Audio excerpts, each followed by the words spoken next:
Hey folks, I'm going to do a little video on the guitar solo of Freddie King's Have You Ever Loved a Woman?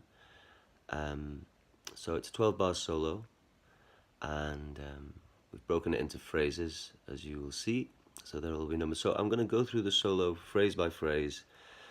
I won't be playing along with a backing track, and so what we're going to do is I'll break down the solo phrase by phrase, and then your task would be really to play along with Freddie King's original recording, the album recording, not the live recordings, which are often in different keys, and he often embellishes them with different phrases. So that's the real trick here, and any difficulties you might encounter would be more to do with the timing of the phrases. Now, I'll say this right off the bat. Any transcription of a solo is most likely a transcription of a solo that would have been written by the artist, the original artist, and recorded, but not written in so much as he wrote it down. It would be most likely that he had a framework, a melodic framework that he wanted to express, and he used that framework to improvise the solo from on the recording. And then whenever he played that solo afterwards, you'll notice if you listen to Freddie King, he doesn't play the exact same solo. He plays the shape of the solo, and he embellishes it however he feels on the day. And that's what you should really strive to do. I think it's worthwhile studying this solo, but if you don't play it exactly note for note, as long as you get the overall shape, I think that's all that anybody could ask. Anyway, let's have a go at breaking down the notes that he played on that recording. So there's a few things he does actually, before we get into the solo proper. There's a few things you can practice. So if you just take we're in the key of C sharp, so C sharp 7, F, let's play an F9 for the 4 chord, and what we got, a G sharp 9 there for the 5 chord, back to the 1. So there's a few things you can practice here. If you take the G string, and just thinking of that kind of pentatonic scale, so if we go onto the G string and take that classic bend, so you can practice just bending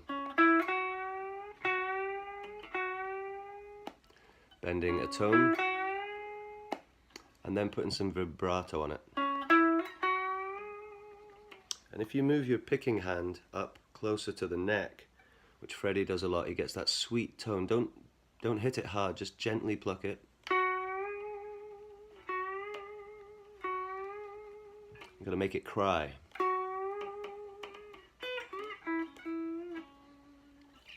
Here's a cool phrase that he does.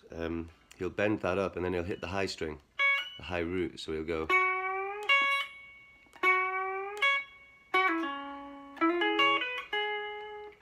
And then he'll just outline the 1 chord by rolling on the major third and then stepping on the high 2 strings and pulling off.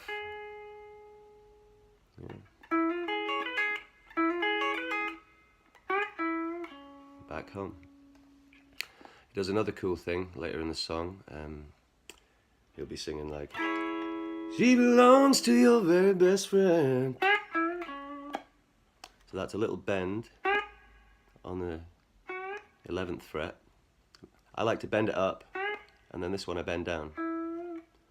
And you bend this one up a tone, and this one just a half, and then back to the root. You can invert it, so you go the other way. Bend that one, step onto the 11, bend again, and back to the root. So it's a very vocal sort of phrase. You can mix all of those ideas together, and then you can punctuate the vocals. So the singer will sing, and then you can just do a little phrase in between the vocals, and just work around that little box there during the verses. Okay, let's get into the solo for real now. So the first phrase, and you'll have it numbered on your sheet, it comes in actually at the end of on the 5 chord, and the solo, so it comes in here on the last beats of that bar with the,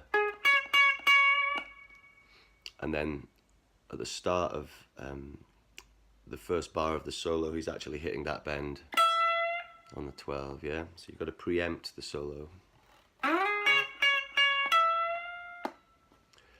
It says a half tone bend on the 12th fret there. I'm going to say personally I find the same note, that E note up here on the 15th fret on the B string. So you go like, well, I like to go like this.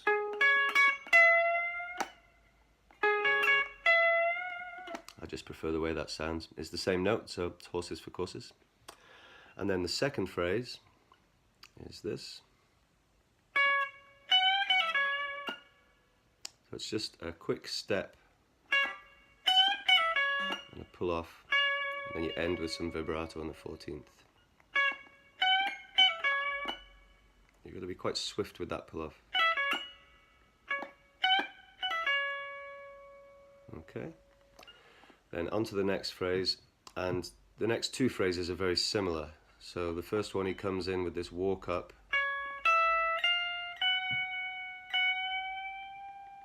half tone, full tone, and then the next phrase again, very similar, more of a full tone bend there.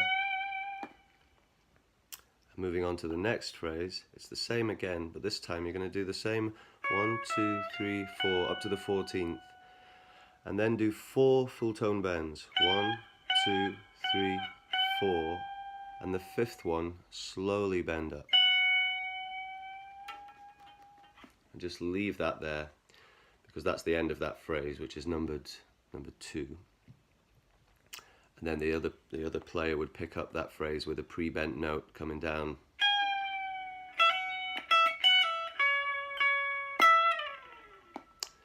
So I'll put that first part of the solo together for you.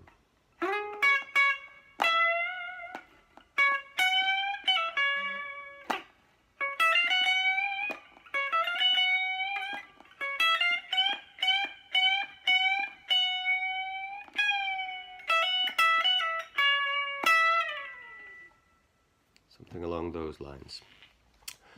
Okay, and then he comes out into the next bar. This is numbered phrase number 1 for you guys. And this phrase is a 12th fret bend. It's kind of it'd be a beat and 3/4 into that bar. So it's really a case of listening to Freddie King and getting a feel for when the timing of this note happens. Think about the solo as a conversation with yourself, you know, or a conversation with one another, because you'll be sharing the parts. So anyway, it's a 12th fret bend, and we're thinking about this kind of pentatonic shape here like that, so they keep that framework in your mind that you're working from. So he starts off with this, you're bending like that, and then just a series of pull-offs here, and you got to cut that high note on the 9. So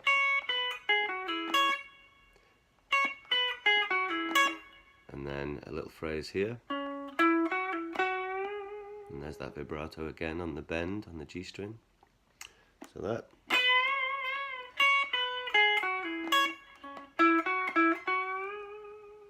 leave that hanging. On to the next phrase, which is number 2 for you guys. It steps up here, quick little run at the end of that bar. This is the trickiest part of the solo, I think, to get the timing of that. A very fast run there. So let's slow that down. 9, 10, 11, 9, bend. When you hit that bend, you want to really play this next bit really fast. So I'll play it very slowly first from the bend.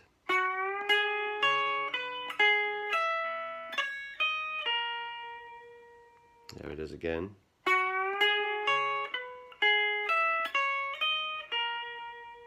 And you just want to play that very slowly over and over again until you can do it fast. Okay, so put that together. I'll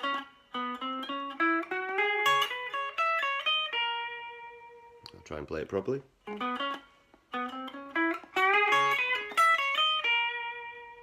Okay, on to the next phrase. So we're here on the 11th fret, and we need to immediately step back to the 9th and go 9, 11, 9, 11, and into a bend on the high E at the 11th fret.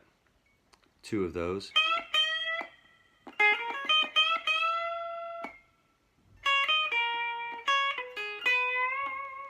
bending again at the 12th fret. So that phrase again, that phrase is numbered number 3 on your tabs.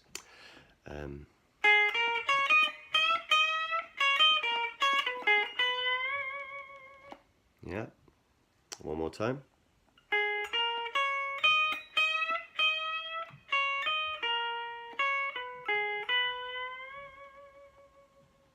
Okay, now this next phrase, it's phrase number 1. It's just a tiny little phrase over the F sharp 7 chord. And on the tab it's written like this. 9, 9, 14.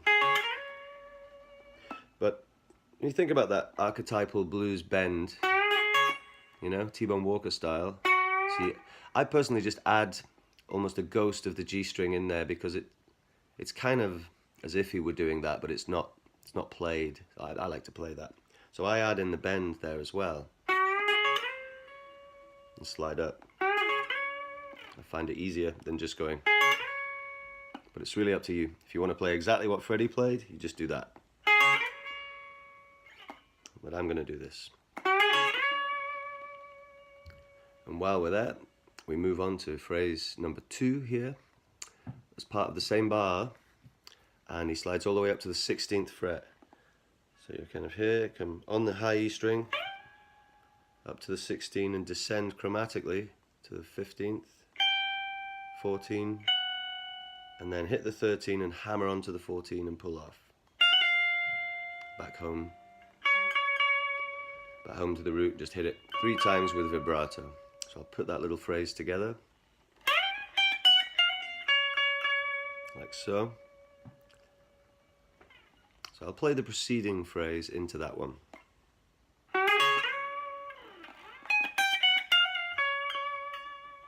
Something like that. And then immediately following on from that, over the 1 chord, he outlines the 1 chord here by sliding straight into the major 3rd and then walking up the 6th to the root. So. And then straight into a bend. Release, bend that, and then a pull off at the root, up to the 5, and then a little bend back home to the root. So those phrases together.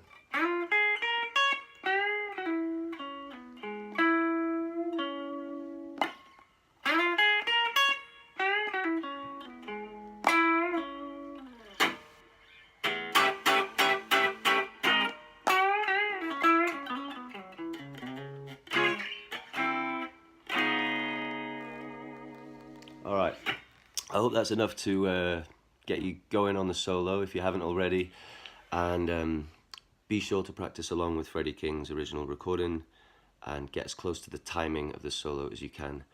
If you find any of these phrases or notes particularly uncomfortable, again, strive for the shape of the solo, strive to be in time, and work on things like the vibrato and the bending, and try to make those phrases cry as best as you can, because after all, this is the blues. All right. Thanks, folks. We'll see you Wednesday.